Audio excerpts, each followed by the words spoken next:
segunda ponencia del día de hoy. Tenemos aquí a nuestro presidente Eugenio. Vamos a hacer una serie de comentarios previos.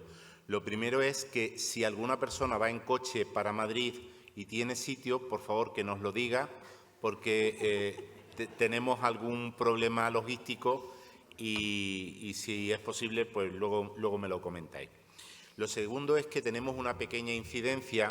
Teníamos hoy al magistrado Enrique San Juan, que nos iba a resolver el caso, y entonces se nos ha trastocado un poco todo. El magistrado está confinado en Filipinas con un problema parece ser que hay un virus en una delegación que iba de la Judicatura Española a Filipinas y están confinados en un hotel. Nos ha mandado un vídeo que veremos al final y, por supuesto, les pide disculpas por obviar su presencia y por no estar aquí. La ponencia de hoy la vamos a dividir en varios apartados. En primer lugar, pues bueno, yo le voy a dar la palabra a Eugenio. Eugenio nos va a hacer una pequeña exposición de lo que es el cártel de los coches, que es el título de la ponencia de hoy. Yo creo que Eugenio no necesita presentación, lo conocemos todos. Algunos piensan que no es presentable, yo creo que sí, es mi amigo, mi compañero, así que en ese sentido no comparto esa situación. En segundo lugar, nos hablará África. África Calleja es abogada, es compañera de despacho, es mi amiga, y nos va a dar una serie de puntos claves de la oposición que se haría el concesionario a las alegaciones que nos haya hecho Eugenio. Finalmente, pues, presentaremos el vídeo del magistrado y también, posteriormente, nuestra compañera también, Ana, que es la gerente de nuestro despacho, del despacho de Ribón, pues nos leerá el fallo y nos dará pues algunas pinceladas. Deciros que probablemente Ana sea de las personas que, como gerente del despacho y que se ocupa de toda la tramitación, más sabe de todas estas cosas en nuestro país. Así que yo, sin más demora y con las disculpas de Enrique San Juan, pues pasamos y le doy la palabra a Eugenio para que nos ilustre. Pues muchísimas gracias, José María. Muchísimas gracias a todos los asistentes, los compañeros del Ilustre Colegio de la Abogacía de Burgos, Ilustre Colegio de la Abogacía de Barcelona y Ilustre Colegio de la Abogacía de Madrid y los demás compañeros de la Asociación Española de Derecho de Consumo que nos acompañáis hoy aquí. Tenemos una hora apenas para abordar todo el cártel del automóvil. Por lo tanto, vamos a ser muy rápidos, muy expeditivos, vamos a tratar de ser lo más concisos posible. Y lo hacemos como nos lo ha presentado José María. A mí me gustaría hacer una primera exposición breve, después, poco más o menos, me ratificaré en la demanda que vamos a ganar a nuestra compañera África, pese a todos los esfuerzos que vaya a desarrollar. África, que es la letrada de Mercedes-Benz. La hemos visto tan elegante que no le íbamos a poner otra marca, no le íbamos a poner a Toyota, no le íbamos a poner a nadie. África, como mínimo, se merece ser abogada de Mercedes. Y si el día que Rolls se meta también en el cártel del automóvil, seguro que asumirá también en su defensa. Tenemos la presentación ahí dentro y os cuento. Bueno, en primer lugar, bienvenidos al mayor litigio de la historia en materia de competencia y consumo, porque estamos hablando de 7 millones de vehículos afectados. Vehículos adquiridos entre el año 2006 y el año 2013. Matrículas D de Dinamarca, W de whisky, sí, todos lo tenéis en la mente, W de whisky, T de Tarragona, A, H de Huelva, S de Sevilla, K de kilo. Esto supone el 91% de cuota de mercado. Por lo tanto, que sepan ustedes que hay litigio para dar y repartir. Les cuento qué ha pasado con esta historia. Ya, ahí lo veo, ahí, perfecto. Bueno, vamos a ir muy rápido. El cártel de vehículos, ¿en qué consiste? Pues el cártel de vehículos, como todo acuerdo, decisión o recomendación colectiva o práctica concertada, viene a hacer eso. Se juntan los distintos fabricantes, se juntan los distintos concesionarios y comienzan a intercambiar información. Información que, lógicamente, lo que pretende es disminuir la incertidumbre que tienen en el mercado y con eso maximizar sus beneficios. Así, este cártel comienza inicialmente con los fabricantes y comienza con una serie de fabricantes que vamos a ir viendo en pantalla también, Y ahí los tienen: automóviles Citroën, Mitsubishi, BMW, Chevrolet, Chrysler, Jeep, Dodge, Fiat, Alfa Romeo, Lancia, Ford, España, Opel, Hyundai, Honda, Kia, Mercedes, Nissan, Peugeot, Porsche, Renault, Seat, Toyota, Audi, Skoda, Volkswagen y Volvo. Prácticamente todos los vehículos que se vendieron en aquella época. Pero, cada fabricante se incorpora a la mesa en un momento dado. Y esto es el primer detalle que tenemos que tener en cuenta. Por lo tanto, cuando nosotros tengamos un cliente que nos llegue diciendo: oye, yo soy afectado de esto del cártel, tráeme tu factura. Vemos en pantalla Citroën, febrero 2006, julio 2013. Que mi cliente me ha traído un vehículo adquirido en diciembre del 2005. ¿Qué le digo? Pues mira, Paco, por 2 meses tú no eres afectado del cártel de fabricante, no te puedo llevar la demanda. Que mi cliente me trae un coche adquirido en febrero del 2009, me voy a mi cuadro, que me dice el periodo en el que ha estado sentado el fabricante en esa mesa de la mafia, si queremos ponerlo así entre comillas, en las que se repartían y se intercambiaban la información, y digo, ahí estás dentro del periodo, sí, bienvenido al proceso de demanda. Por lo tanto, encuadramos como primera pauta nuestro cliente con su factura de compra o documento sustitutivo, que ahora hablaremos también de ello, que pueda justificar su afectación por el cártel del automóvil. Después, han visto también en la anterior diapositiva que junto al cártel de fabricantes había un cártel de concesionarios, porque son 2 cárteles distintos, el cártel de fabricantes y el cártel de concesionarios. En el caso del cártel de fabricantes, esto no se lo he dicho, pero vuelvo atrás medio segundo, esto se destapa porque Audi, Seat y Volkswagen se dirigen a la CNMC, que estaba mirando a Burgos, nunca mejor dicho, como de costumbre, y dicen, pues, oye, que hemos estado pactando, intercambiando estas condiciones, solicito acogerme al programa de clemencia, es decir, empure usted al resto de los comensales de la mesa y a mí, discúlpeme, o me exonera de cualquier sanción. Y así la CNMC actúa y se dicta una resolución, que es la resolución de 23 de julio del año 2015. Nos quedamos con la fecha, julio del año 2015, porque después hablaremos de prescripción, que es uno de los temas que más les preocupa a ustedes. Bueno, pero simultáneamente teníamos ese otro cártel de concesionarios. En ese otro cártel de concesionarios estaba Audi, Seat y Volkswagen, Hyundai, Land Rover, Opel y Toyota. Y se desarrolla pues prácticamente de la misma manera y se desarrolla también en distintos periodos. Ahí tenemos los periodos del cártel de concesionarios. Por lo tanto, yo como afectado, yo como letrado, puedo elegir dirigirme al fabricante o puedo elegir dirigirme al concesionario. ¿Y a cuál de los dos me voy a dirigir? Pues hoy, como he visto África de letrada de Mercedes, he decidido que voy a demandar al fabricante y no al concesionario. Pero además lo he decidido por otras razones. En primer lugar, porque creo que va a ser más sencilla la demanda frente al fabricante a efectos de cuantificación también del daño. En segundo lugar, porque hay muchos concesionarios que en esta etapa se han ido extinguiendo, han entrado en concurso, han desaparecido y, claro, cuando no existen, pues no tengo a quién demandar. El fabricante permanece. Y, en tercer lugar, porque yo sé, al fin y al cabo, que al juez le va a resultar más sencillo condenar a Mercedes que condenar a concesionario Paco Mercedes de Burgos. Porque hay esa cierta afección pues, a que siempre es más sencillo tirar para el fabricante de arriba. Por lo tanto, mi elección va a ser irme contra el fabricante en este caso. Y siguiendo este esquema, vamos a ver. Bueno, además, concesionarios, una cosa más, 2 cosas de concesionarios. ¿Por qué no elijo a concesionarios? Primero, ahí ven ustedes esa letra minúscula que está deliberadamente puesta. ¿Por qué? Porque esto es buscar a Wally.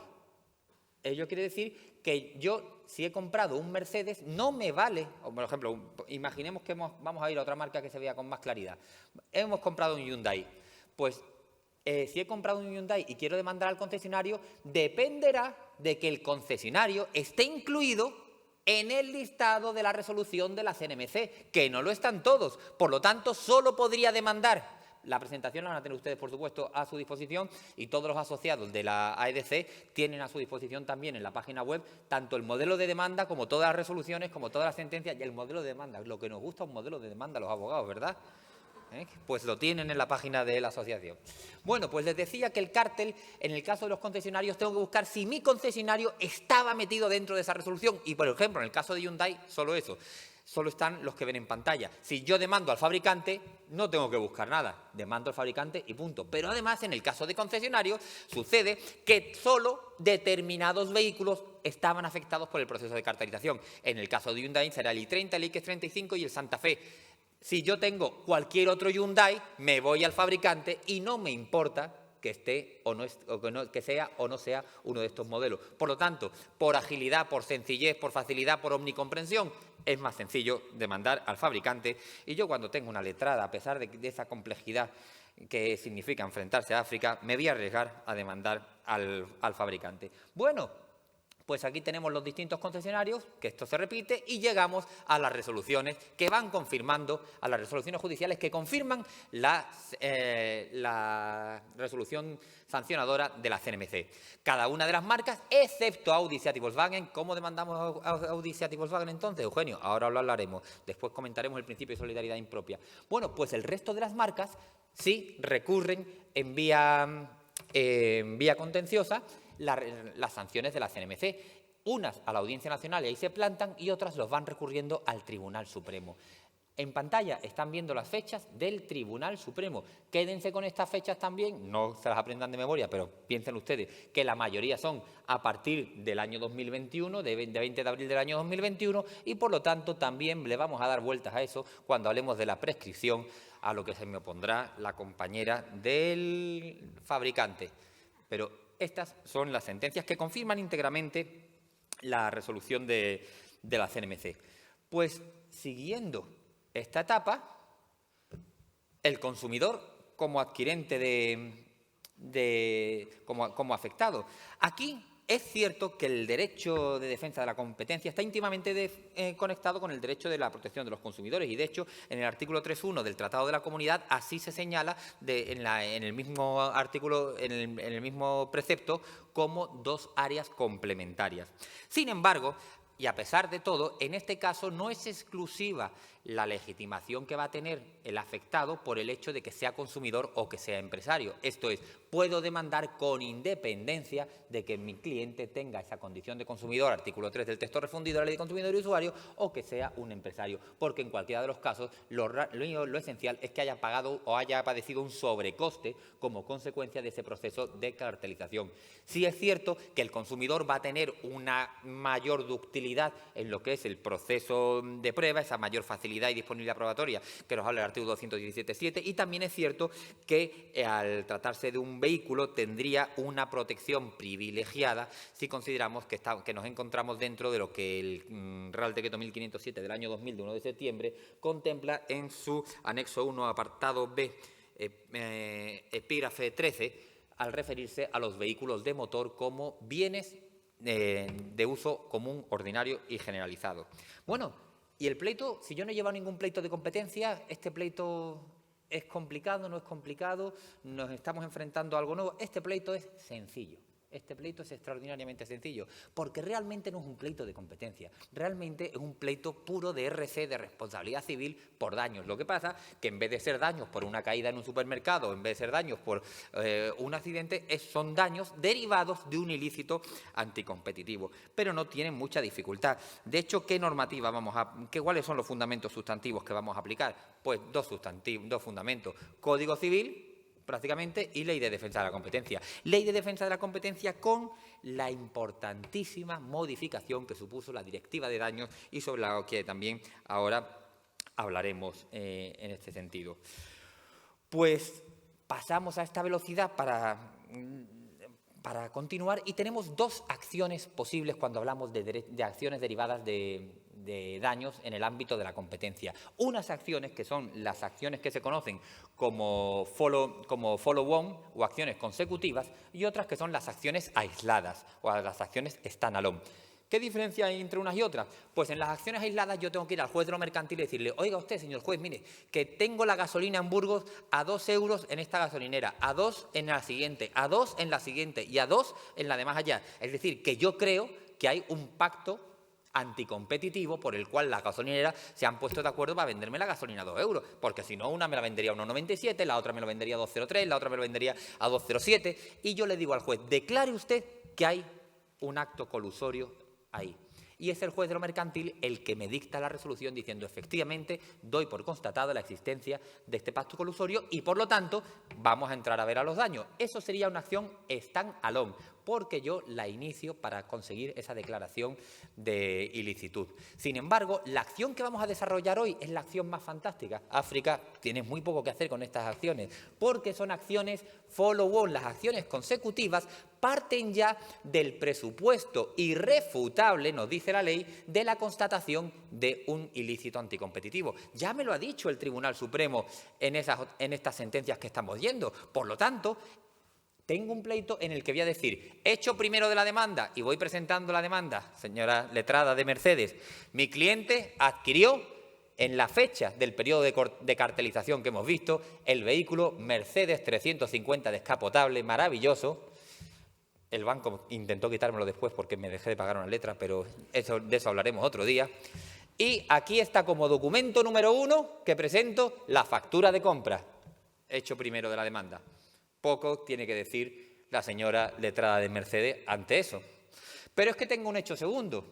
Hecho segundo. Y Mercedes está incluido en la resolución de la CNMC de 23 de julio de 2015 por la que constató la existencia del cártel y fue corroborada por sentencia del Tribunal Supremo de 27 de septiembre del año 2021. Y aquí aporto como documento número 2, aunque está en el CEN 2, pero por si acaso, para darle volumen a tu cabello y a la demanda, aporto la sentencia del Tribunal Supremo. Hecho irrefutable. Por lo tanto, señora letrada, no me venga diciendo que Mercedes no participó en el cártel, porque ese hecho está fuera del objeto del litigio y es un hecho ya irrefutable. Pocas demandas vamos a tener, compañeros, en las que partamos de los dos primeros hechos, en las que yo diga que es incontestable la relación de mi cliente con la adquisición del vehículo y es incontestable también que Mercedes participó en ese proceso de cartelización.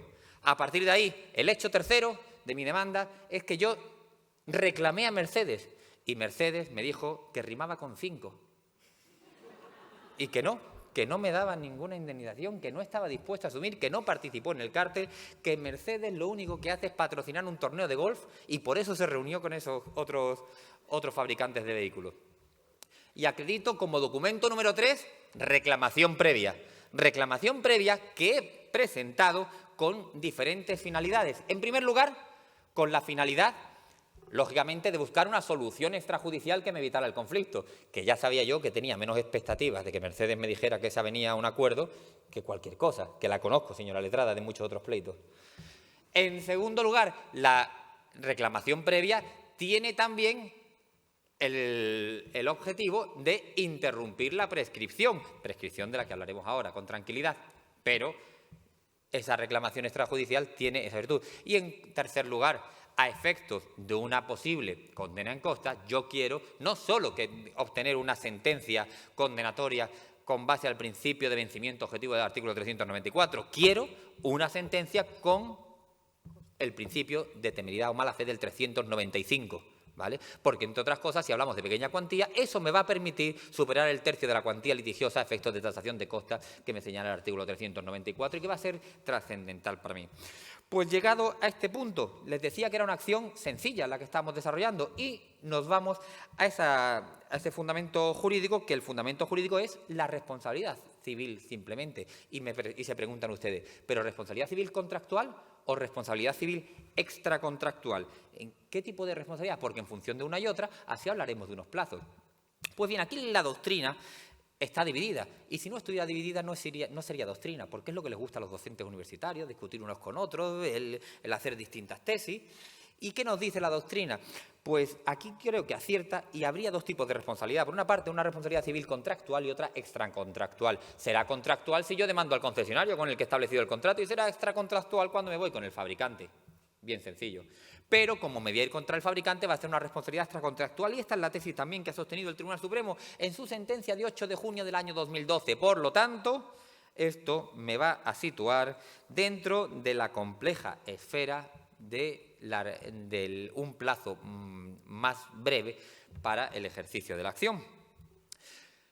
Y ya sé, por lo tanto, que he comprado el coche, factura, documento número 1, sé que Mercedes participó, documento número 2, sé que tengo la reclamación previa no atendida, documento número 3 y no tengo más documentos. Demanda sencillota. Ahora hablaremos del tema procesal, pero ¿y cómo valoro el daño? El melón. Bueno, pues la cartelización, existen distintos métodos para la elaboración del daño y no se exige ningún método determinado para su adveración en sede judicial. En función del tipo de cártel y en función de las circunstancias concretas podrá haber un método u otro. ¿Cuáles son los métodos existentes? Pues un primer método extendido son los métodos comparativos. Es decir, yo trato de establecer cuál sería el escenario sin una cartelización, sin un acuerdo de los distintos fabricantes, cuál sería el escenario de precio y cómo me he enfrentado a una situación de cartelización para determinar el sobrecoste que he pagado. ¿Y esto cómo se hace? Pues se hace con base a teorías y se hace con base al famoso método del anemómetro. El anemómetro es un instrumento que mide la velocidad del viento y en sede judicial se sustituye cuando el juzgador se moja el dedo, lo saca por la ventana y dice, pues un 12% más o menos, un 15% arriba abajo. ¿Por qué? Porque no hay a diferencia de lo que nos sucede en una pericial de tipo de patología constructiva, si tenemos que ha colapsado un forjado, yo sí puedo realizar en un laboratorio una prueba de ensayo y decir 500 kilos, me aguanta, 520, me aguanta, 550, colapsó. Y digo, a los 550 colapsa el forjado con esta estructura. Si tengo un problema médico, puedo hacer una pericial en determinadas condiciones, pero aquí son aproximaciones a lo que podría haber sucedido. Un método comparativo, por ejemplo, es el método diacrónico temporal. El método diacrónico temporal lo que me dice es, si el periodo de cartelización es del 2006 al 2013, yo cojo un vehículo comprado en el 2014 y otro en el 2004 y miro la diferencia calculando IPC, tal y pascual, y ese es el sobrecoste. Pero esto no me sirve realmente en el caso del cártel del automóvil. ¿Por qué? Entre otras razones, porque el vehículo no tiene una longevidad como me puede servir en el cártel del azúcar, me puede servir en el cártel de la leche, me puede servir en el cártel del papel, porque es un producto que sigue siendo el mismo. Pero el modelo del 2004 no se vende en el 2014, no tengo elemento comparativo útil para refrendar ese método. Puede haber otros métodos comparativos como la comparación geográfica. Claro, si el cártel únicamente ha sido en Burgos y en Valladolid y yo cojo los precios de Burgos y Valladolid y me cojo los precios de Cádiz y Sevilla, puedo establecer una comparación geográfica. Pero cuando tengo la manzana podrida a nivel nacional, no tengo el mercado sano para poder contrastarlo. Tampoco me convence. Puede ser un método de comparación del producto. Sí, si yo tengo que únicamente Mercedes ha participado en el acuerdo con Nissan, pues puedo tener ese método comparativo. Pero cuando tengo una ristra del 91% de cuota de mercado, que eran todos los fabricantes, menos Rolls y Maserati, pues no tengo tampoco elementos comparativos, poco más o menos. Por lo tanto, lo descarto. Métodos de costes estructurales, en definitiva, los métodos convencionales no me sirven. ¿Cómo lo estoy valorando? ¿Cómo lo estamos valorando en el despacho? A base de una pericial basada en tablas fiscales, porque tenemos unas maravillosas publicaciones en el Boletín Oficial del Estado que me dicen el precio de venta del vehículo usado cada año. Y con esos precios, ahí sí puedo establecer el sobrecoste con la evolución. Además, me dicen esas tablas del BOE el modelo concreto del vehículo. Modelo tal, híbridos, no sé cuánto, 3 puertas, GPI, 110 caballos, tal.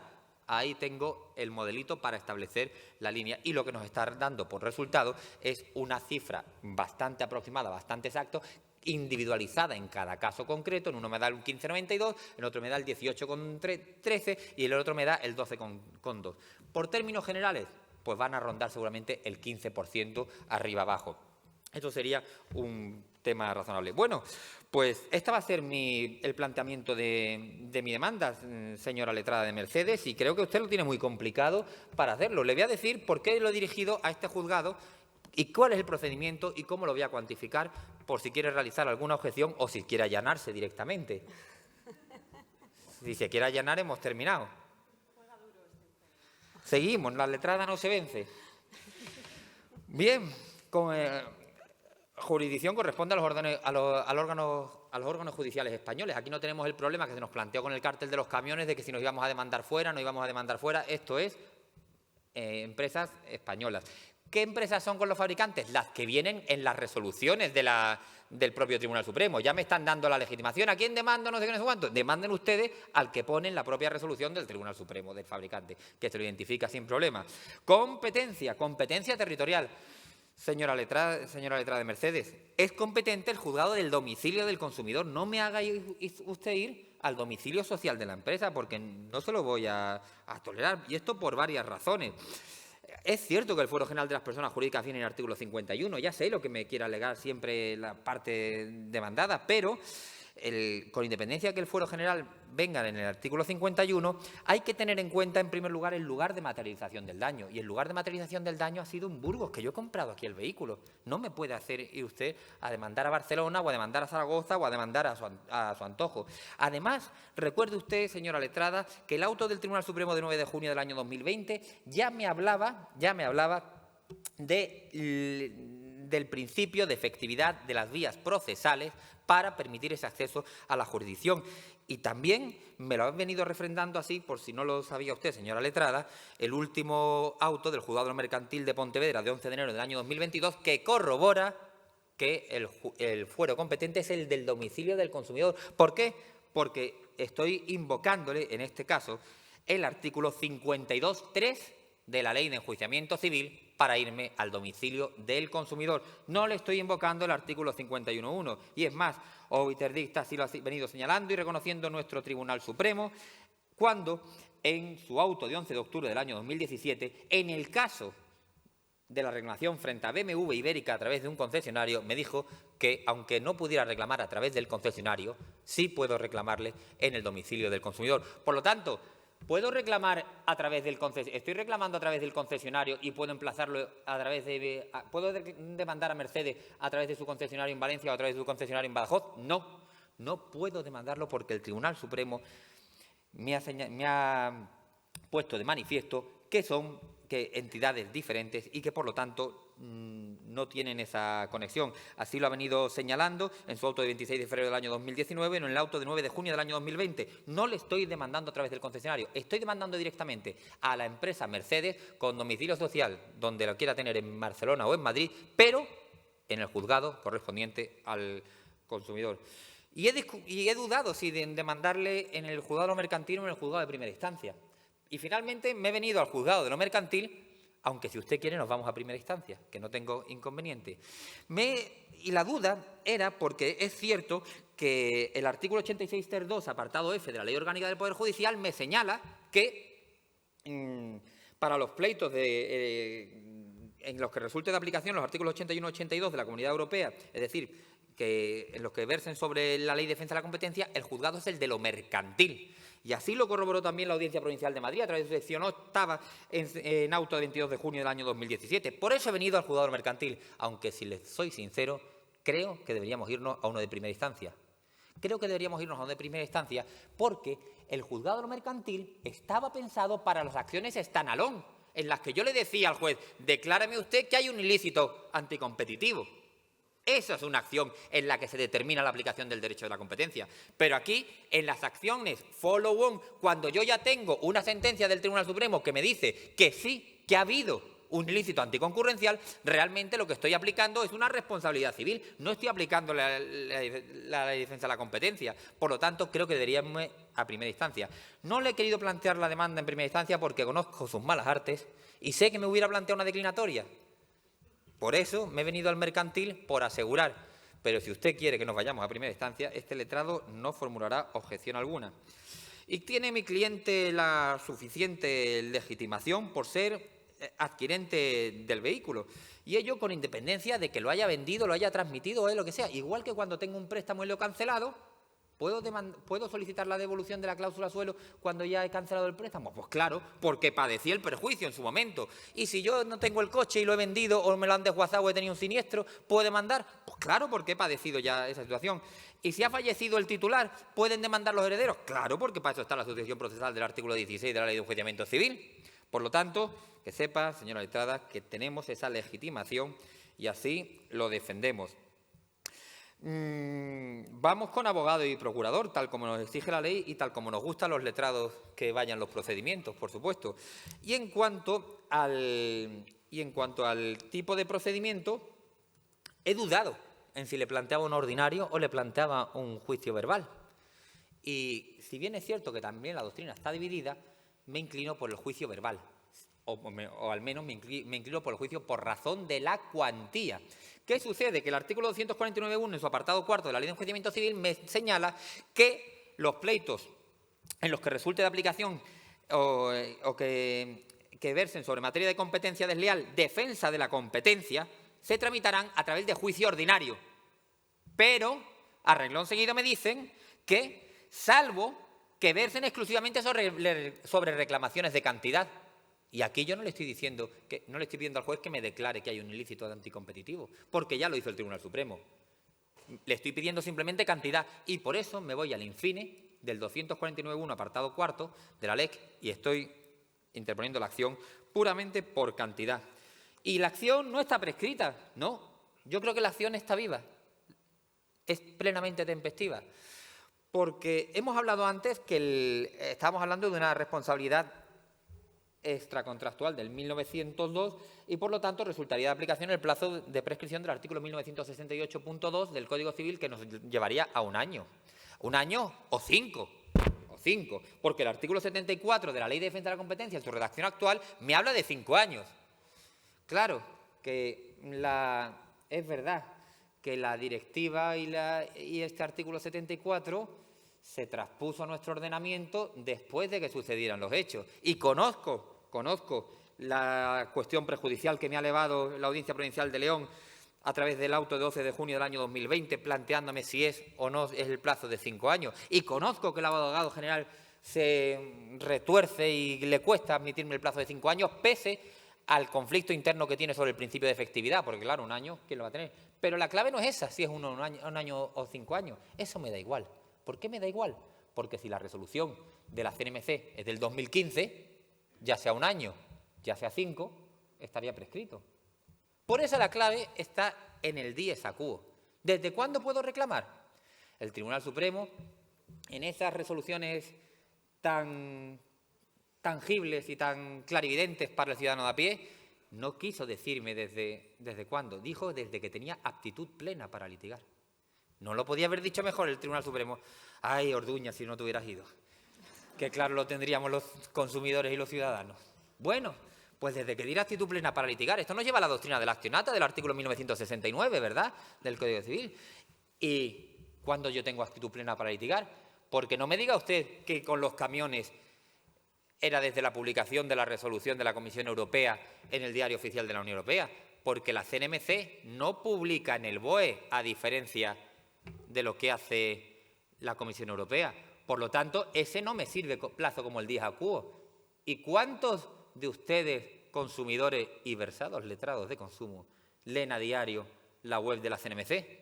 Pues Paco, que es mi cliente, mucho menos que ustedes.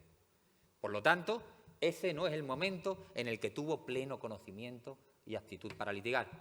Me podrá decir que es desde la sentencia de la Audiencia Nacional, pero es que esa sentencia de la Audiencia Nacional, señora letrada, le recuerdo que no tiene la publicación en el CEN2 que nos dice el 561 de la Ley Orgánica del Poder Judicial, ni tampoco significa que los consumidores hayan tenido conocimiento de ello. Y además, cuando yo tengo aptitud plena para litigar es cuando tengo la resolución firme. Y la resolución firme es la que tienen en pantalla.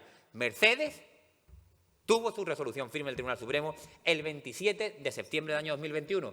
Por lo tanto, aunque me quiera aplicar el plazo de prescripción de un año, me encuentro en junio del 2022 y, por lo tanto, la acción es plenamente tempestiva.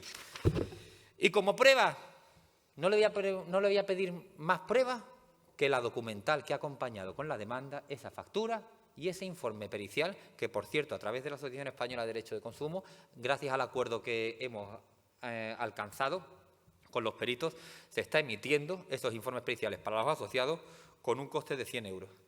Más IVA. Algo muy asequible porque no tiene que ser una barrera de acceso al ciudadano el conseguir un informe pericial. Porque usted no me puede pedir un informe pericial de Harvard, porque estoy reclamándole el 15% de un coche de 30.000 euros. No me pida usted más. Este informe pericial es solvente. Y además, sobre la prueba y la valoración del daño, les recuerdo que lo que nos dice el Tribunal Supremo en su doctrina no es que tenga que hacer una prueba exhaustiva en materia de competencia, sino que tengo que presentar un informe o tengo que presentar una tesis razonable para que me admitan esa valoración del daño. Por lo tanto, señora letrada de Mercedes, señoría, jurado, señoría que me emitirá el veredicto del jurado también, les pido que admitan la competencia de este juzgado de Burgos. Les pido que me admitan la tramitación a través de este juicio verbal.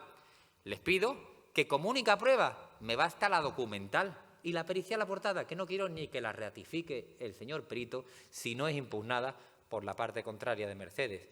Y, desde luego, lo que les pido es una estimación íntegra de la demanda y, al haber acreditado además la reclamación previa, que condenen a Mercedes no solo a patrocinar el próximo Roland Garros, sino que además le condenen en costas con temeridad y mala fe porque tuvo la oportunidad de allanarse o al menos de negociar de buena fe y se opuso a todo pronunciamiento.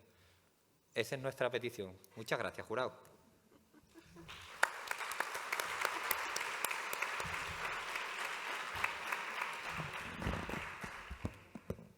Buenos días, me toca el gratísimo papel de hacer de abogada del malo, nada menos, y además en la tesitura en la que ninguno nos quisiéramos encontrar, que es tener a Eugenio Ribón nada menos de contrario. Yo, desde luego, no quisiera, pero bueno, hoy me han engañado y estoy aquí.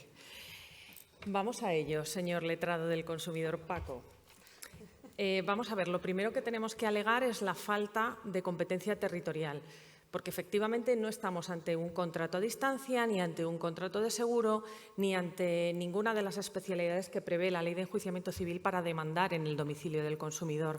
Tampoco se puede acudir a la figura del establecimiento autorizado en el caso de los concesionarios, porque no es un representante de mi defendida, no existe ninguna vinculación funcional ni de ninguna clase, por lo que traer artificialmente este pleito a un fuero que no es ni el predeterminado ni el querido por la ley, pues entendemos que carece de fundamento. Como se ha adelantado mi querido compañero, pues efectivamente nosotros también mantenemos que hay una inadecuación de procedimiento. Entendemos que la presente controversia se tiene que dilucidar a través de los cauces del procedimiento ordinario. ¿Y ello por qué? Pues muy sencillo, porque viene referida a unas presuntas consecuencias de unas vulneraciones de la normativa de defensa de la competencia. Se nos alega como fundamentación jurídica de base la famosa resolución de la CNMC, que concluyó que había una conducta colusoria cartelizada en la que tomó parte activa mi defendida, por lo que, sin género de dudas, entendemos que el procedimiento idóneo y predeterminado es el juicio ordinario. Y ello no porque lo digamos nosotros, sino porque lo dice la Ley de Enjuiciamiento Civil, que ya ha sido citada, de contrario. Nótese, además queremos hacer hincapié en que si bien una materia que se tuviese que decidir por los cauces del juicio verbal finalmente se acaba dilucidando en los cauces del juicio ordinario, no se causaría ninguna indefensión a la otra parte, porque donde cabe lo más, cabe lo menos. Pero a la inversa, tramitando como juicio verbal lo que debiera ser un ordinario, sí se cercenan derechos, porque es indudable que un procedimiento ordinario es más amplio y tiene mayor cabida que un procedimiento verbal, y es un procedimiento, en suma, más garantista. También, como no, tenemos que alegar la prescripción de la acción. ¿Y por qué tenemos que alegar la prescripción de la acción? Pues porque el nudo gordiano de la reclamación efectuada de contrario es la resolución de la CNMC de 23 de julio de 2015. El plazo está de sobra y con mucho transcurrido.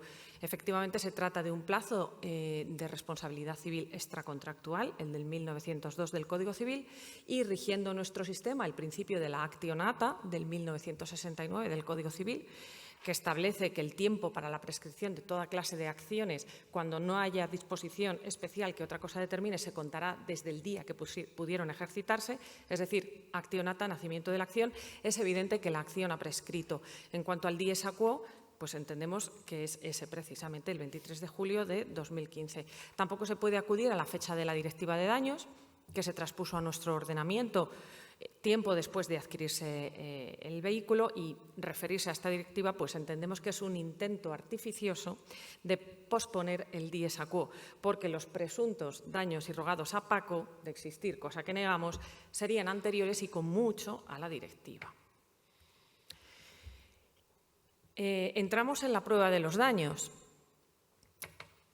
Esta parte no va a negar que efectivamente hay una resolución de la CNMC ratificada por una sentencia del Tribunal Supremo que determinan que se intercambió información, pero los precios no se alteraron. Además, esto no se ha acreditado. Las reglas de la carga de la prueba son las mismas para todos. Son la base de la seguridad jurídica y del imperio de la ley. No consta en autos ningún informe que pueda tildarse de verdaderamente pericial conforme a lo que establece la Ley de Enjuiciamiento Civil, y estas alusiones a la CNMC pues son meramente voluntaristas, dicho sea con todo el cariño, querido Eugenio. Nada puede suplir a la actividad probatoria del demandante en un sistema de justicia rogada como el nuestro. Los supuestos daños pues, no se han acreditado simple y llanamente. También se nos ha hecho alusión a las tablas fiscales de valoración fiscal de los vehículos. Bueno, pues cualquiera de ustedes, queridos jurados y señoría, que va a leer el veredicto, sabrá que, por ejemplo, y por referirnos a algo con lo que quizás estemos más familiarizados, que son los bienes inmuebles, nada tienen que ver las tablas de valoración fiscal, que ahora han sido sustituidas, a consecuencia de la sentencia del Tribunal Constitucional, han sido sustituidas por la nueva valoración catastral a efectos fiscales. Esto nada tiene que ver con lo que son los valores de mercado, con lo cual referirse a unas tablas fiscales que están concebidas a otros efectos no puede servir de base para condenar a mi cliente. También se ha hecho mucho hincapié en la marca que represento, muchas gracias por los cumplidos. El demandante adquirió un vehículo de determinada marca de prestigio y de reputación, como es Mercedes-Benz, de una gama alta, estuvo de acuerdo con el precio, y también hemos de hacer alusión al principio de autonomía de la voluntad, que es expresión de lo que acabamos de alegar, además de que el mismo modelo en distintos concesionarios pues tenía también distinto precio en función de la zona. Existiendo libertad de las partes para contratar, no se acierta ni a comprender ni a cuantificar los daños, ni con certeza ni con seguridad jurídica. Y queremos hacer una alusión final a los intereses para que en el improbable caso de que se nos condenara, lo que admitimos solo efectos dialécticos, entendemos que solo se podrían devengar intereses desde la sentencia o a lo sumo desde la presentación de la demanda, porque esta es la regla general de aplicación. Este es el juego de los artículos 1100 y 1108 del Código Civil y al tiempo es decir, no se podría condenar esta parte de intereses porque en el momento de adquisición del vehículo no había ni una cantidad líquida, vencida ni exigible, con lo cual es de todo punto inviable, entendemos, la condena a intereses desde ese momento. Por todo lo cual, interesamos el dictado de una sentencia de libre absolución de mi defendida, con expresa imposición de costas a Paco por su manifiesta temeridad. Está letrada, ¿eh? Otro vídeo, ¿no? Muy bien, muchas gracias a los dos. Vamos ahora a poner el vídeo que nos manda Enrique San Juan. Muy brevemente diré que Enrique San Juan es magistrado de la Audiencia Provincial de Málaga, es profesor de Derecho Mercantil de la Universidad de Málaga, profesor de posgrado de la Universidad Loyola, y tengo 23 páginas de currículum que, lógicamente, no vamos a trasladarle ahora. Así que cuando quiera el informático, ponemos dentro vídeo.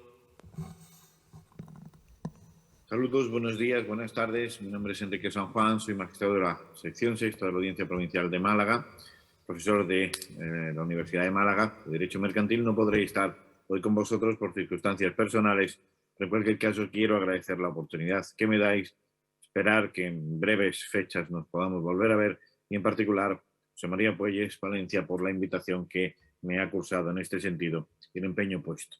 Me toca a mí hacer una especie de balance respecto a esta situación sobre la demanda, la prueba, la contestación, la prueba que se ha practicado y el final que debe tener un procedimiento de esta naturaleza. En ese marco concreto, tengo que decir que lo primero se trata de una cuestión no individualizada, sino que es abstracta, genérica, en el mock trial que se está realizando, respecto a una situación que no tiene por qué ser aquella que deba tomarse en un determinado procedimiento, en una determinada jurisdicción, que atenderá a sus propios elementos y a sus propias pruebas. Pero sí que podemos hablar en abstracto de todo esto, de cuestiones como el tipo de procedimiento, la prescripción, la legitimación pasiva, la valoración del daño, los elementos de la prueba que debemos tomar en consideración a estos efectos. Bien, en este sentido, uno de los primeros problemas que ya se ha planteado es el tipo de procedimiento, y esto no es baladí. Sabemos que hay un auto de la del juzgado de lo mercantil de Valencia número 3, que ha venido ya a resolver esta materia este 11 de mayo de 2022, pero hay muchos otros que se están pronunciando en este sentido. Se está utilizando también la vía de intentar paralizar los procedimientos porque o es un verbal o es un ordinario. En cualquier caso, lo que garantiza es el ordinario, es una mayor densidad en el tratamiento de los elementos de defensa de la competencia frente a quienes opinan que si por la cuantía hasta 6.000 euros puede ser un verbal, lo mejor es que sea un verbal y es mucho más rápido. Esto tiene otra característica y es el tipo de recurso. Dependiendo de la cuantía, 3.000 euros o 6.000 euros a efectos de un solo ponente, 3.000 euros no tendrá apelación, mientras que el resto sí tendrá apelación en los supuestos de ordinario. Bien, en este planteamiento también ese auto ha venido a decir que se pronuncia más a favor del juicio ordinario, precisamente porque es más garantista. Bien, es un camino, no significa que sea el acertado, puede ser el juicio verbal o puede ser el juicio ordinario. Desde mi punto de vista sería el juicio ordinario el que debe ser aplicado. No es solo un elemento, ni siquiera un follow-on, en stand-alone, las acciones consecutivas y las acciones que son acciones singulares, ni tampoco en aquellas que son híbridas. ¿Por qué? Porque vamos un poquito más allá. No solo tratamos la cuantificación del daño, sino que incluso vamos a tomar en consideración, en algunos supuestos, las resoluciones de tribunales extranjeros. En otros supuestos, vamos a realizar una estimación del daño. Y en otros supuestos, vamos a tomar en cuenta que no necesariamente la prueba va a ser completa precisamente porque hay una desproporción. Por lo tanto, conlleva una acción declarativa en cierta forma que también lo vamos a ver ahora en materia de legitimación, que también se va a ampliar o poder ampliar respecto de otros elementos del undertaking de la empresa en sentido de unidad económica considerada. Esto me lleva al segundo de los planteamientos. Ya tenemos que es posible que se esté tramitando por juicio verbal, es posible que se esté tramitando por juicio ordinario, pero que a estos efectos utilizar el juicio ordinario nos da también la posibilidad de disclose evidence, el acceso a las fuentes de prueba mucho más cómodo, mucho más fácil, en la misma forma en que lo quiere la directiva. Segundo paso sería la prescripción. Claro, sobre esto se ha hablado mucho. En este sentido, hay un artículo del profesor Marcos publicado en La Ley y algunos comentarios en Almacén del Derecho, como comentarios atípicos en este sentido, que hablan de esta prescripción a partir de 1902 del Código Civil y de la accionata. Efectivamente, nosotros tenemos esto, la accionata, y luego tenemos el artículo 74 de la Ley de Defensa de la Competencia, en adaptación de la directiva en esta materia de 2014, pero que en cualquier caso no entraría en vigor sino a partir de que esta, efectivamente, valga la expresión, sí que entró. Es decir, no sería utilizable para este tipo de resoluciones anteriores a su entrada en vigor, a nuestra adaptación en nuestro derecho. Bien, no es solo un 1902. Estoy cansado de decirlo, no es solo un 1902. Y no es que sea una postura, yo sé que están resolviéndose en muchas ocasiones al amparo del 1902 estas conductas anteriores, pero no es solo un 1902, es algo más.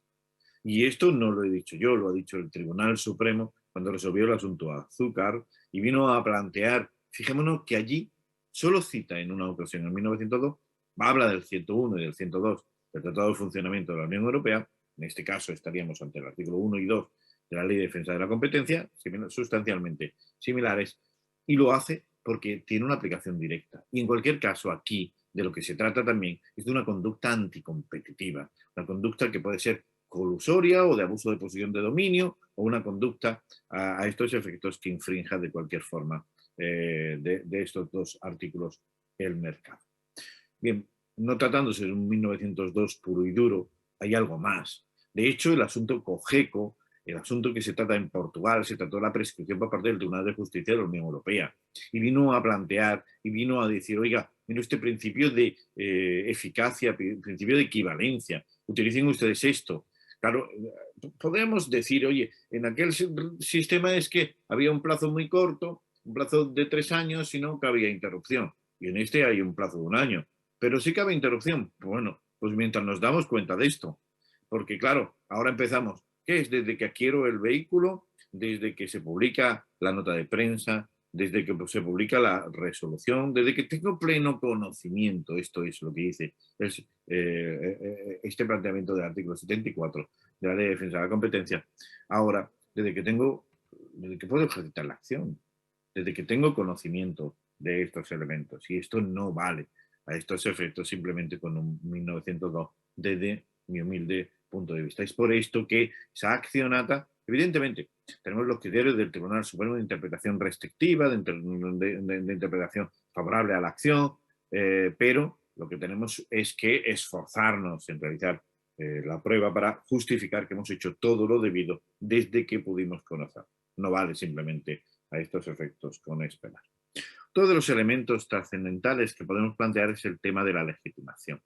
Claro, como ya sabéis, tenemos algunos supuestos, la sentencia de Cádiz de 5 de abril de 2021, también tenemos la de Oviedo, que utilizó la conciliación a efecto de interrupción de febrero de 2020, y el planteamiento de, fundamentalmente, la sentencia Sumal del Tribunal de Justicia de la Unión Europea, que vino a plantear una vez más el tema undertaking. Oiga, mire usted, estos son los sancionados y contra ellos puedo dirigirme. Pero si estos sancionados pertenecen a una unidad económica, tanto sea a través del concepto de grupo de arriba abajo como de abajo arriba, en ese planteamiento yo podré demandar a unos y a otros. Y este planteamiento es un planteamiento de responsabilidad solidaria. Bien, es cierto, ahora pasamos a discutir a efectos de esta responsabilidad. Sabemos que se está planteando, oiga, mire ustedes que tenemos una responsabilidad impropia y por lo tanto habrá de ejercitarse la acción contra cada uno. El hecho que se ejercite contra uno no interrumpe la ejercitada respecto de las demás. Si tenemos este planteamiento, tendremos que esperar aquí al Tribunal Supremo a que se pronuncie para que nos diga algo en ese sentido. El planteamiento, por lo tanto, del asunto Sumal nos lleva a decir que yo podré ejercitar la acción contra uno, que son aquellos que son sancionados, contra aquellos que formen la unidad económica del mismo, sea hacia arriba o sea hacia abajo.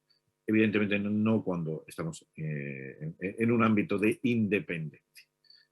Cuando se tiene una actuación independiente y no se forma esa unidad económica, pues por lo tanto no estaríamos dentro de este planteamiento.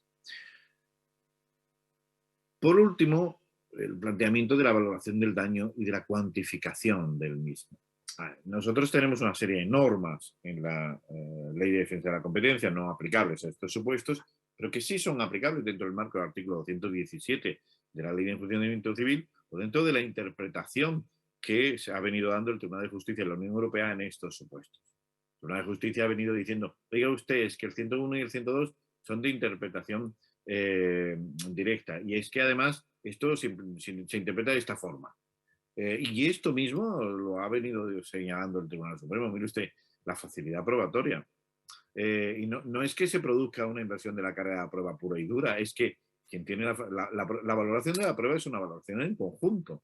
De tal forma que si usted no se trata de una cuestión de decir quién debe probar o no debe probar, que muchas veces sí, sino de decir, oye, con la prueba que se ha practicado, usted no ha logrado demostrar lo contrario. Y usted tenía la facilidad probatoria para ofrecerme la que sea, para poder yo resolver. Desde esa perspectiva tenemos presunciones. Pero a continuación tendremos que probar la cuantificación.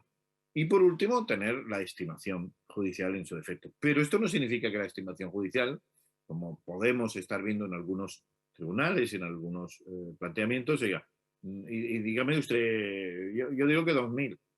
Dígame usted, no hombre, hay que ofrecer un principio de valoración probatoria que permita al juez, si no tenemos otros elementos, hacer esta estimación.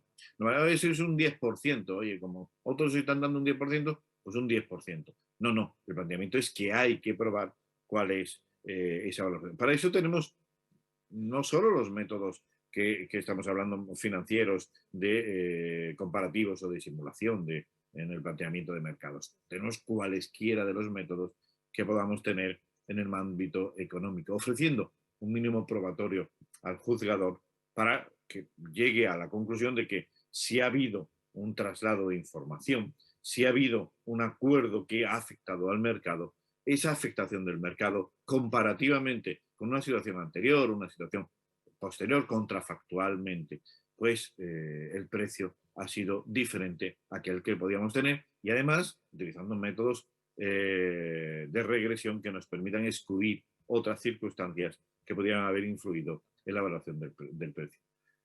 Es evidente que esto va en función de la proporcionalidad. Esto insiste la directiva. Por lo tanto, no significa que nosotros tengamos que hacer un estudio para reclamar 2.000 euros, 3.000 euros, un estudio poderoso sobre toda la situación que nos va a costar lo mismo el collar que el perro. Es simplemente que debemos ofrecerle al tribunal documentos, peritajes, cualquier elemento de valoración probatoria que le permita. Si no es un cálculo, nunca será una estimación completa. Si no es un cálculo a estos efectos completo, sí que es un cálculo más o menos aproximado. Nunca a estos efectos será el mismo, porque el mercado ha sido distorsionado. Si el mercado ha sido distorsionado, es imposible trabajar con una realidad que ya no pudo existir en ningún momento. Este es un planteamiento que debemos tomar en cuenta. Por lo tanto, si nosotros hemos acreditado que durante los años que ha vivido el cártel hemos adquirido un vehículo, si hemos acreditado que pertenece a uno de los elementos undertaking sancionados en ese sentido y hemos demandado a esa empresa, que puede ser muy bien aquella que esté sancionada o aquella que a estos efectos pertenezca al grupo empresarial undertaking, grupo económico de empresa que nos señala la directiva o nuestra normativa, o la interpretación del Tribunal Supremo en cualquiera de las ramas civil o contenciosa, si hemos ofrecido un principio mínimo de prueba de aquello que todo lo que podíamos ofrecer, no solo nosotros, sino pidiéndole a la parte contraria ese tipo de prueba del disclosure of evidence para que ésta sí lo practique, teniendo en cuenta que hemos ofrecido el marco del ordinario como más cómodo, lo normal es que finalmente la valoración sea estimatoria, no desestimatoria del ejercicio de una acción, porque tenemos ya esa presunción del daño en el cártel. Y por lo tanto, a partir de ahí, solo es una cuestión de cuantificación. No vale la negación como elemento de, oye, solo se transmitió información. Hemos dicho en muchas ocasiones que esto es mucho más amplio que una simple transmisión de información. 3 personas se encuentran en un campo de golf del mismo sector de la empresa y están jugando. De pronto se encuentran en un cuarto de ese mismo sector. Juntos forman el 90% del sector empresarial que sea. Televisión. Entonces de ellos, de los 3 primeros, uno dice, bien, yo el año pasado gané tanto y este año voy a ganar menos. El cuarto que se había encontrado dice, uy, yo no quiero hablar de esto, me voy. Y los otros 3 se ponen de acuerdo para subir los precios. Se ven cada semana. Lo único que han hecho es trasladar información. Oye, yo tengo 8 y te lo digo, cada semana vemos 9, lo ponemos a 10 y simplemente se transmiten los precios. Se está afectando el mercado. Se está afectando el mercado de tal forma que incluso se va a afectar a los proveedores, a los que manufacturan. De tal forma que el cuarto que no intervino se va a ver también afectado porque le van a subir los precios de los componentes. Y este cuarto es posible que vaya a través de un programa de confidencialidad a denunciar al resto del grupo. Y es posible que incluso lo metan en una futura sanción que o le reduzca o le excluya de esa sanción. Esto es lo que ocurrió en Londres, precisamente, en un supuesto sustancialmente idéntico al que cuento. De hecho, fue sancionado el cuarto también. No solo no se le eximió, sino que también fue sancionado porque oyó precios. Hubo un traslado de información. Por lo tanto, es muy grave el traslado de información y las propias resoluciones de la Comisión Nacional del Mercado de la Competencia o de la Comisión Europea, la agencia está viniendo a decir que a estos efectos se afectan el mercado. Pues esta es la valoración final, más o menos, a estos efectos que quiero o que quería transmitir. Muchísimas gracias por haberme oído y espero que nos veamos pronto presencialmente. Pues un abrazo y a seguir bien con este mock trial y con el Congreso.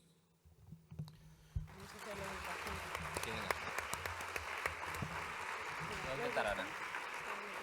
Muy bien, le damos la palabra a Ana Orkin, que nos va a hacer una breve lectura del fallo, pero también nos quiere comentar algo más. Bueno, ahora vamos a hacer un Kahoot. Mara, ya lo puedes... Coger el móvil, por favor, y en la aplicación de Google meter la palabra Kahoot. ¿Le dais al Kahoot? No. Sí, ahora. Poner en Google Kahoot y os dirá meter PIN. Y metéis el PIN ese que aparece, 1559926. Lo hacemos todos. K de kilo, A de Alemania, H de Huelva, O de Orense, T de Tarragona. Eso en Google. En ingresar. Muy bien, Laura. Ole, Xavi. Yo estoy ingresando también. Ese nombre ya está en uso. Pues voy a poner Eugenio. Eugenio. Ya estoy ingresado por aquí. Señora letrada de Mercedes, no avise a sus compañeros para que se metan ahora. No me haga trampa, ¿eh? Que conozco No sus tengo artes. ni el móvil en la mano, o sea...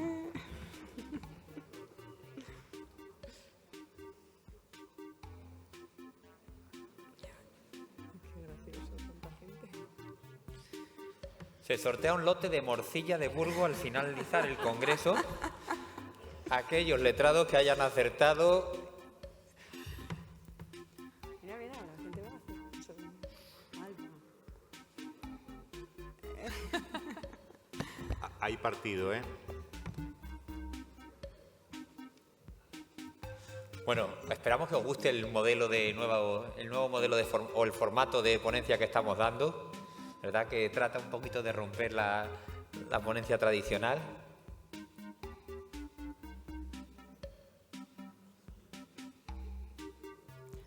Ahora tendrá que darle ya a empezar. Cuando acaben todos le dará a empezar. En un minutito le vamos a dar a empezar.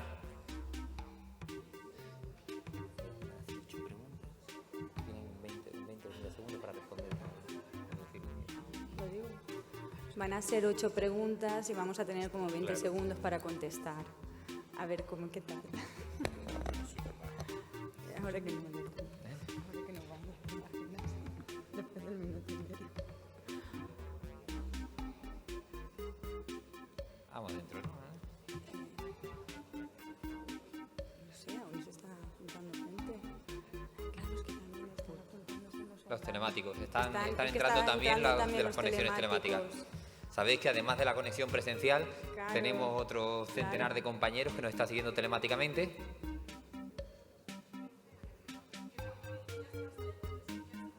Sí. Sí. Venga, vamos a darle a empezar. Ana. Es que yo no puedo. Mara, ¿le das a empezar tú o nosotros? Empezar. Empezar. Es que si no, no avanzaremos. Prepárate.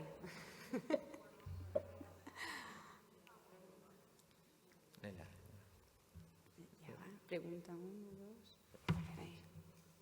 Por el tiempo. A ver. Escribe la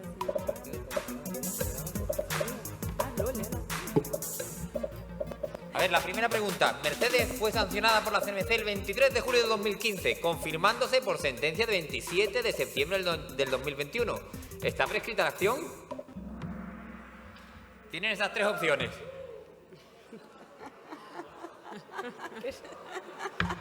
¿Qué pasa? Hay que seguir esto. Venga, la segunda irá mejor. Bueno, había 3 opciones. Es prescribe a los 5 años. Sí, prescribió el 23 de julio del año 2016, que esa es la opción del año desde la resolución de la CNMC, o la respuesta es no, prescribe al año siguiente de la sentencia del Tribunal Supremo.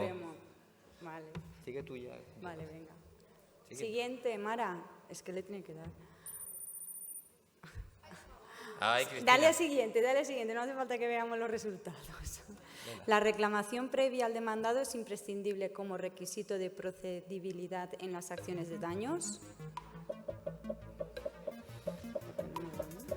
¿Es necesario presentar una reclamación previa como requisito de procedibilidad?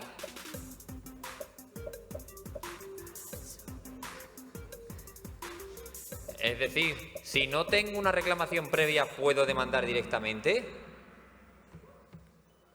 Falso. Venga. Venga, siguiente. Siguiente, no queremos ver los resultados. ¿Cuál es el juzgado competente territorialmente? Y hay dos opciones, ¿no? Hay dos opciones, domicilio social de la demandada o donde tengan establecimiento autorizado o domicilio del demandante. Venga. Eres un genio, dice. Si entras no pongas el genio, que no lo he dado yo.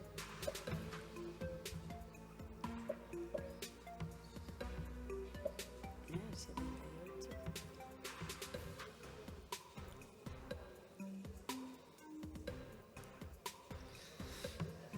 Señora letrada, estoy preocupado con esta respuesta del público, ¿eh? Espero que no me haga ir usted a su domicilio social. Vamos a ver, vamos a ver. Esta tiene muchos segundos.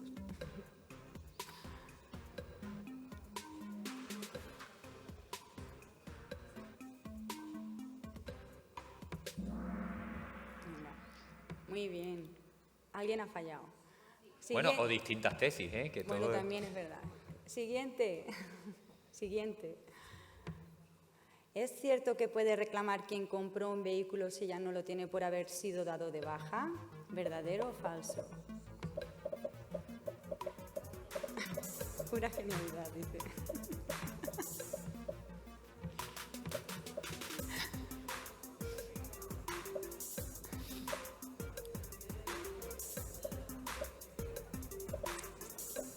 Yo creo que está verdadero, verdadero.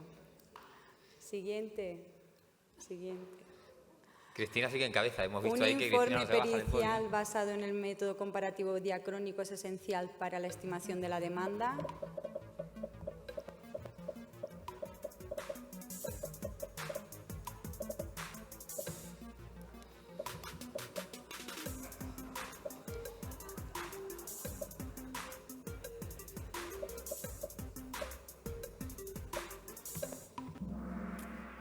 Falso. Está... Puede ser a través de cualquier método. No es necesario que sea el método diacrónico, el temporal, de comparación, cualquiera. Lo que nos dice el Tribunal Supremo es un informe que sea razonable, mínimamente razonable. Y además, otra cosa más importante, lo que nos dice la Directiva de Daños es que el daño en los casos derivados de ilícitos concurrenciales se presume. Ya partimos de esa presunción. Siguiente. Siguiente.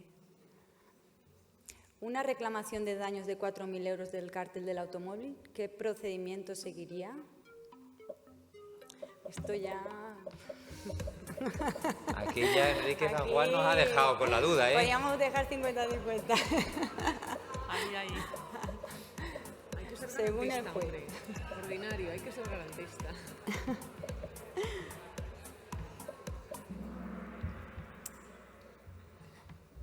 Nosotros verdadero. Siguiente. Siguiente. Siguiente. ¿Qué tipo de acción es la procedente para reclamar los daños de competencia existiendo una resolución firme? Esto también nos la sabemos, ¿no?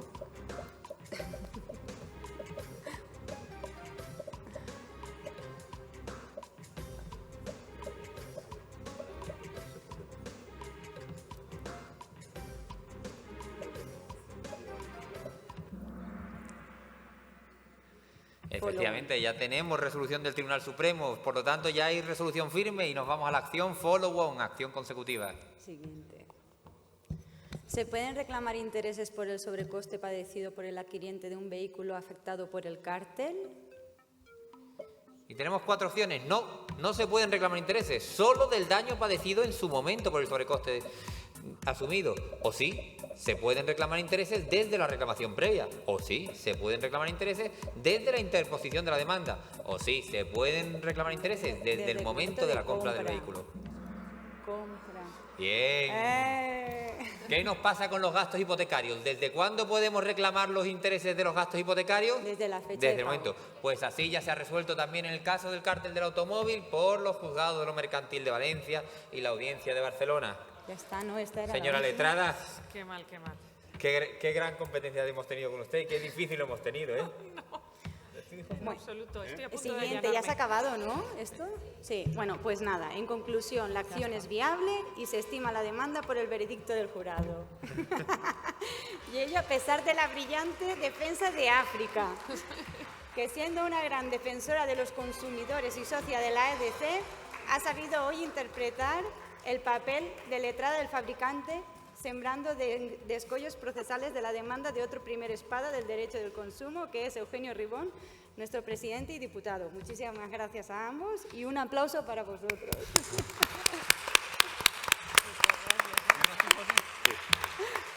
Ahora, Pues muy bien, muchas gracias a todos por participar en esto. Ha sido una experiencia nueva. Felicitar a Jesús que ha ganado. He visto por ahí a finalista a una tal África. Bueno, no ha dejado de ser curiosa. He visto la luz. al final.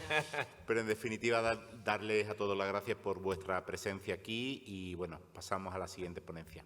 Gracias.